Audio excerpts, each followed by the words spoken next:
रक्षा मंत्री राजनाथ सिंह के बयान को लेकर हाल ही में एक बयान उन्होंने दिया था जिससे पाकिस्तान को तगड़ा झटका लगा। राजनाथ सिंह ने हाल ही में कार्यक्रम को संबोधित करते हुए कहा था कि सिंध की जमीन भारत का हिस्सा भले ही ना हो, लेकिन सभ्यता के हिसाब से सिंध हमेशा भारत का ही हिस्सा रहेगा। उन्होंने कहा, जहां तक जमीन का सवाल है, सीमाएं बदल सकती हैं, कौन जाने कल सिंध फिर से भारत का हिस्सा बन जाए। अब उनके इसी बयान पर पाकिस्तान को मिर्ची लगी हुई है।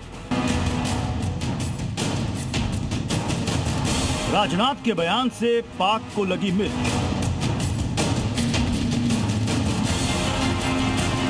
शहबाज की उड़ गई नींद। भारत के एक बयान ने पूरे पाकिस्तान में भूचाल ला दिया।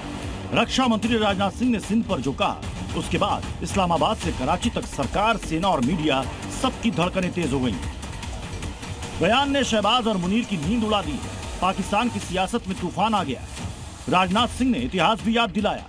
सिंधी समाज, सिंधी सभ्यता, सिंधु नदी की पवित्रता, सब कुछ एक मन से पाकिस्तान को सुनाया। सिंधी समाज सम्मेलन में रक्षा मंत्री राजनाथ सिंह ने कहा, सीमाएं बदली हैं, आगे भी बदल सकती हैं, और कौन जाने सिंध फिर भारत का हिस्सा बने। इस एक लाइन ने पूरे पाकिस्तान को हिला दिया। आज सिंध की भूमि, मेरे बहनों भाइयों, यह भारत का हिस्सा भले ही न हो, लेकिन सभ्यतागत रूप से सिंध हमेशा भारत का हिस्सा रहेगा।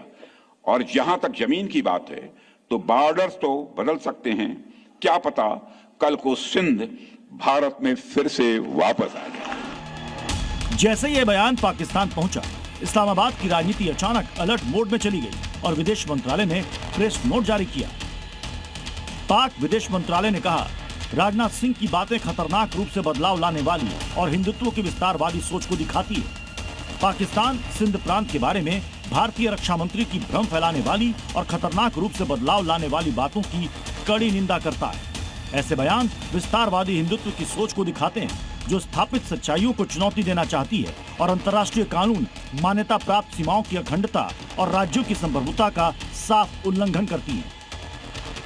अब समझिए कि पाकिस्तान को इस बयान से इतनी परेशानी क्यों है। क्योंकि सिंध पाकिस्तान का कोई छोटा मोटा इलाका नहीं है, यह है पाकिस्तान की आर्थिक लाइफलाइन। ये वो प्रांत है जो पाकिस्तान की आबादी, अर्थव्यवस्था और पहचान तीनों का बड़ा आधार है। पाकिस्तान का तीसरा सबसे बड़ा प्रांत है सिंध। सिंध की कुल आबादी 5 करोड़ 56 लाख से ज्यादा है। पाकिस्तान का सबसे बड़ा शहर कराची सिंध में।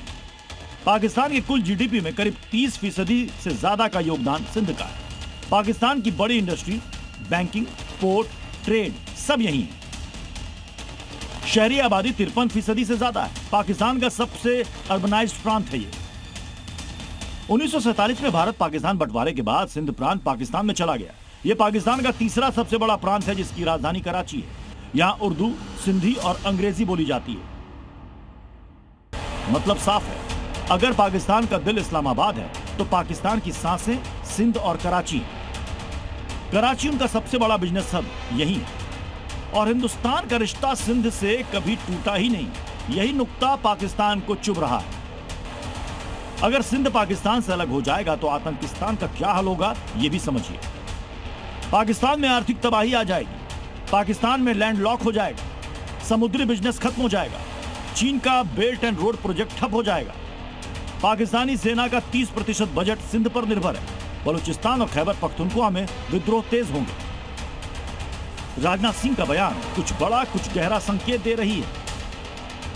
सिंध के भारत के लिए क्या मायने हैं, यह भी समझिए। भारत की मूल पहचान की जड़ें सिंध से जुड़ी हैं।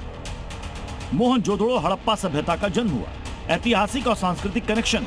1947 में 15 लाख सिंधी हिंदू भारत आए।